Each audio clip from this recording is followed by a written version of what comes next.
¿Qué tal, amigos? Buenas noches, bienvenidos a Noticias 13 a través de Teleoro, el canal de la familia. Hoy es miércoles 10 de diciembre del año 2025. Vamos a las noticias. Noticia del día.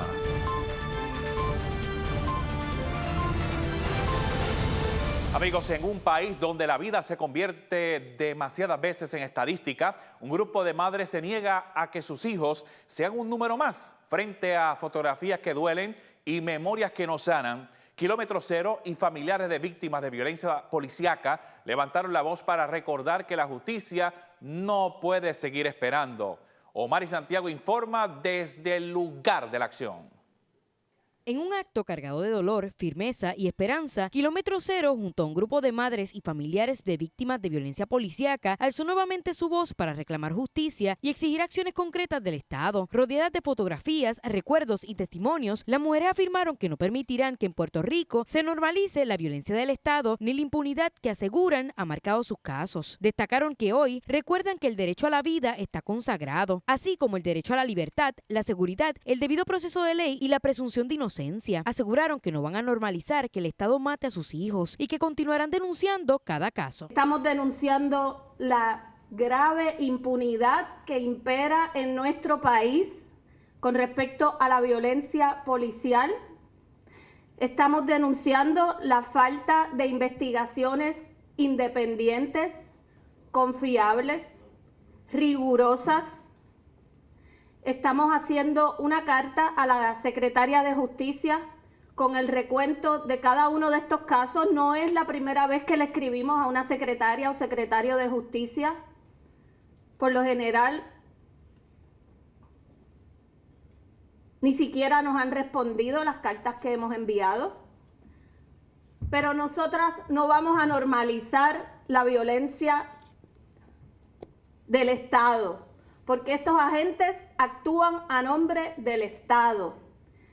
Y ustedes saben lo que es parir un hijo, una hija, para que luego el Estado, un agente, venga a matarte. Entre los testimonios más desgarradores estuvo el de Elizabeth Rivera, madre de los hermanos Brandon Rivera y Brian Malavé Rivera, de 23 y 20 años, quienes murieron en Cataño el 11 de octubre del 2024 por disparos de agentes de la policía de Puerto Rico. Mis nenes me los asesinaron en Cataño en una intervención donde mis nenes compraron una motora y denunciaron que la motora era robada y ellos, sin más ni más, me fueron detrás de los nenes, le dispararon a Brian 6 veces por la espalda y Brandon tiene un disparo también por la espalda.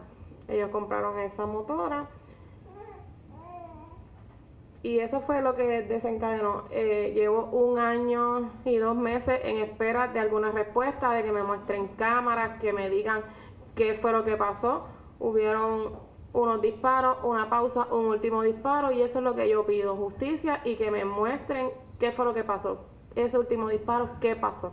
¿Por qué no simplemente intervenir, arrestarlo, sino dispararles todo por la espalda y mis nenes no estaban armados? Otro reclamo llegó por parte de Laura Ponce, tía de Chanel Colón Ponce, quien murió en la cárcel de Bayamón en circunstancias que el Departamento de Corrección y Rehabilitación describió como suicidio. La familia asegura que aún no sabe qué ocurrió realmente y reclama justicia para que ningún otro caso repita esa historia.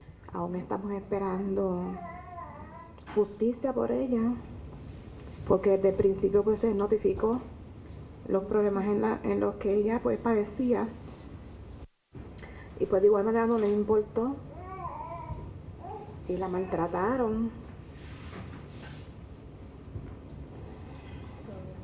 Todavía no sabemos qué fue lo que pasó verdaderamente, ¿no?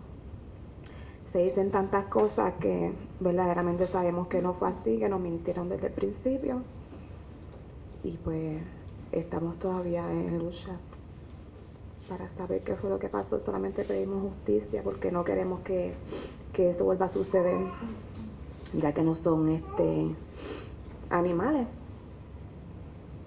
No son animales y buscamos ayuda policíaca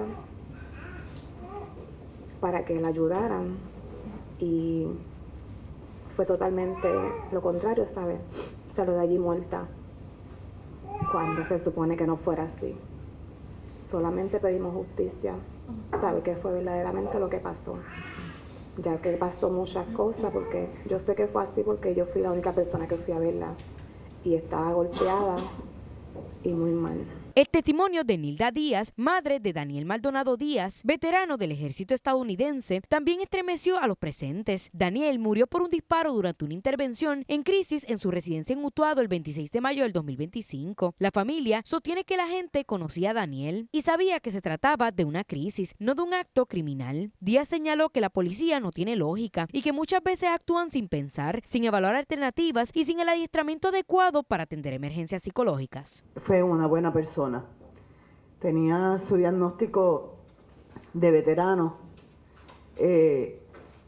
y ese día la gente ni siquiera cuando llegó a nuestra casa le escuchó hablar. Simplemente mi hijo caminó de la distancia de esa puerta hasta aquí, hasta donde están las cámaras, y la gente sacó su arma y le disparó. No hubo un diálogo, no hubo una conversación, no hubo nada, simplemente lo mató. Entiendo que también la policía de Puerto Rico necesita ayuda, en verdad, porque están demasiado actuando de una forma que algunas veces no tiene lógica.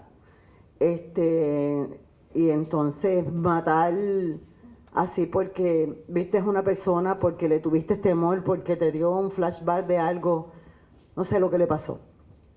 Nos conocía, no queremos que nadie más pueda volver a pasar lo que cada una de estas familias que estamos aquí estamos pasando. Es bien doloroso, para mí mucho más que ese es el tercer hijo que yo tenía y lo perdí. Así que dejó huérfano 2 hijos extraordinarios, a una familia hermosa que lo sigue amando. Y esperamos en el Señor que se haga justicia. Finalmente, Kilómetro Cero y las familias hicieron un llamado urgente al gobierno para que atienda este problema con acciones concretas, resaltando que se trata de un asunto que afecta a toda la ciudadanía. Dijeron que la violencia policíaca sí existe, que está presente y que esperan que el Estado actúe para que ningún caso más se sume a esta lista de pérdidas irreparables. Ángel Vázquez, Omar Santiago, Noticias 13. Agenda.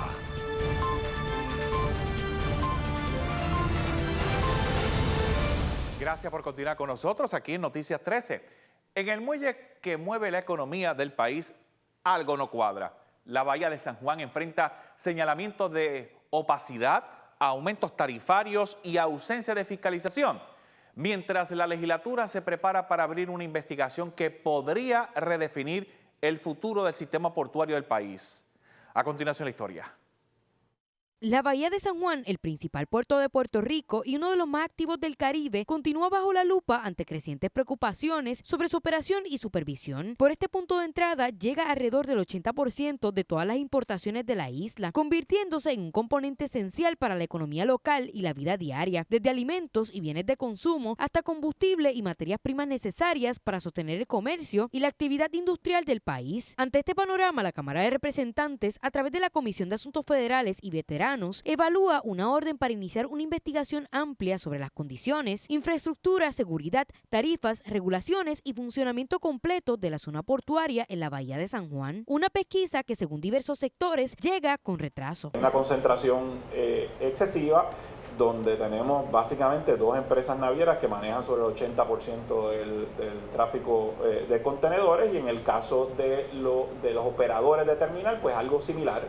Y esto se agrava con el acuerdo de colaboración que se firmó en el 2019 para apoyar el muelle de Puerto Nuevo, que entonces pues lo que debieron haber sido competidores de repente pues son colaboradores, y eso pues complica un poco la cosa.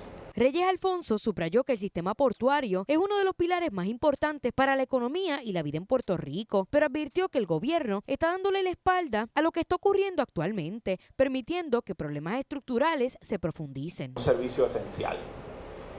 Yo podría clasificarlo como un utility, ¿no? Después de la energía eléctrica y quizás el agua, se me ocurren muy pocos otros servicios de tanta importancia, no solamente para la economía, sino para la vida de los puertorriqueños, como es el servicio marítimo en una isla donde nosotros importamos sobre el 80-85% en el caso de los alimentos de lo que consumimos, pero incluso lo que producimos, la materia prima, y se importa. O sea, Puerto Rico produce muy poca materia prima.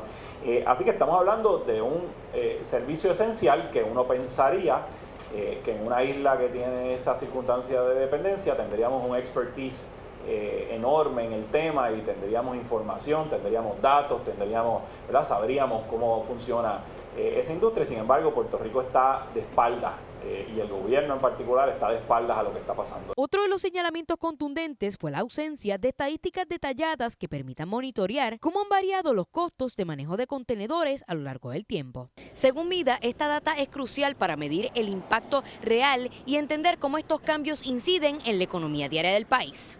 Donde se está midiendo y se está publicando todo el tiempo, mensualmente, cómo va variando y en algunos casos hasta semanalmente, cómo va variando el costo del transporte por contenedores. Y eso añade transparencia al tema del transporte marítimo, ayuda a los importadores a saber qué esperar cuando están comprando ese servicio, ayuda a los gobiernos, incluso, o sea, a mí se me hace, y se lo he comentado a los diferentes secretarios de Desarrollo Económico, se me hace difícil entender cómo nosotros fomentamos o buscamos inversión en Puerto Rico, inversión productiva, inversión en la isla, si no tenemos estadísticas de transporte, ¿verdad? Así que esto no las hay. Yo quisiera que a raíz de esto esa sea una de las consecuencias, pero reto a cualquiera a que nos dé estadísticas detalladas y concretas de cómo se ha ido moviendo el costo del transporte marítimo, particularmente en el costo de contenedores. No lo hay. La organización también recalcó que la Autoridad de Puertos no ha tomado en consideración ciertos elementos necesarios para proteger las condiciones de los trabajadores y garantizar la eficiencia del servicio. Aseguraron que hasta el momento no se ha actuado para atender esos reclamos. En la vista trascendió además que tras un acuerdo firmado en 2019 que prometía ahorros, lo que se ha visto desde entonces son aumentos sucesivos en tarifas y cargos anunciados en 2021, 2022, 2024 y ahora nuevamente en 2025. Me parece importante esa dejadez no solamente de la Autoridad de los Puertos, es que no hay una agencia encargada de este tema. La Autoridad de los Puertos se ha limitado meramente a alquilar, pero en términos de desarrollo económico, yo pienso que el Departamento de Desarrollo Económico y otras agencias deberían tener esto como prioridad, el tema del transporte marítimo.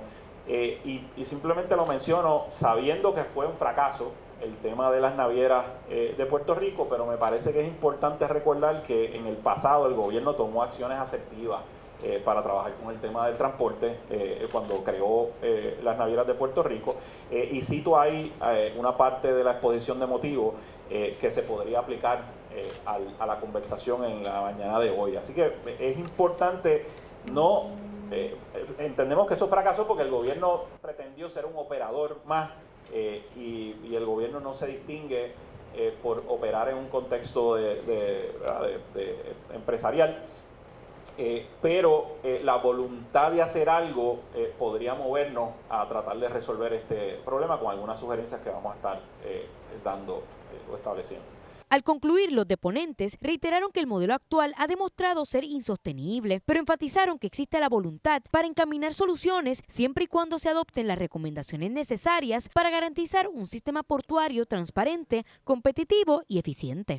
Coordinar con agencias federales, o sea, creo que tenemos que hacer un esfuerzo permanente con el Federal Maritime Commission, con el Surface Transportation Board, con el Departamento de Justicia Federal para explicarles la preocupación como parte del gobierno de Puerto Rico con la falta de visibilidad y la falta de transparencia en los muelles y la importancia que eso tiene para una economía como la nuestra, y quizás que nos ayuden con el aspecto de data. Hay otras cosas que podemos hacer localmente, pero es importante, y resalto que en el 2021 el Departamento de Justicia Federal firmó un acuerdo con el Federal Maritime Commission precisamente para agilizar y que pudieran colaborar en las investigaciones de temas antimonopolísticos en la industria marítima. ¿Verdad? Un acuerdo, son dos agencias, tienen una jurisdicción un poquito gris, un poquito confusa, que no saben, pero llegaron a un acuerdo, hicieron un acuerdo para poder colaborar. Pues en ese espíritu, quizás Puerto Rico, si tuviésemos una oficina permanente o un esfuerzo permanente, podríamos llegar a un acuerdo.